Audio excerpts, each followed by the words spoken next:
हमारी डायरी पहुंचा दीजिए, जो रखी हुई थी डायरी सिंह साहब ले गए, उनको पूछवाइए।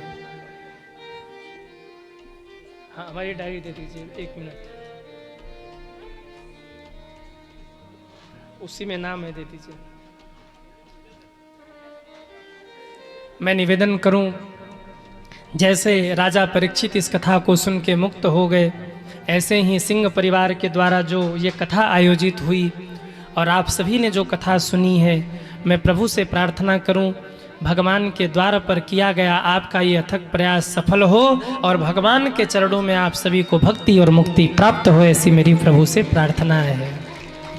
मैं साधुवाद दूं श्रीमती अर्चना सिंह जी एवं श्री धर्मेंद्र सिंह जी, श्रीमती नीता सिंह जी एवं श्री नागेंद्र सिंह जी, श्रीमती सुनीता सिंह जी एवं श्री वीरेंद्र सिंह जी, श्री सरिता सिंह जी, श्री विपुंद्र सिंह जी, श्री दीपिका सिंह जी एवं श्री विकास सिंह जी, श्री रंजना सिंह जी एवं श्री विशाल सिंह जी, पूरा सिंह परिवार जिनके माध्यम से इतनी सुंदर कथा आयोजित हुई। मैं चाहूँगा एक बार जोरदार तालियां पूरे सिंह परिवार के लिए आप लोग बजाएं। बहुत बहुत आप सभी को साधुवाद। ले जाइए। साथ ही में आप लोग भी बड़े अच्छे श्रोता हैं, बड़े भाव से सुनते रहें, बड़े प्रेम से सुनते रहें।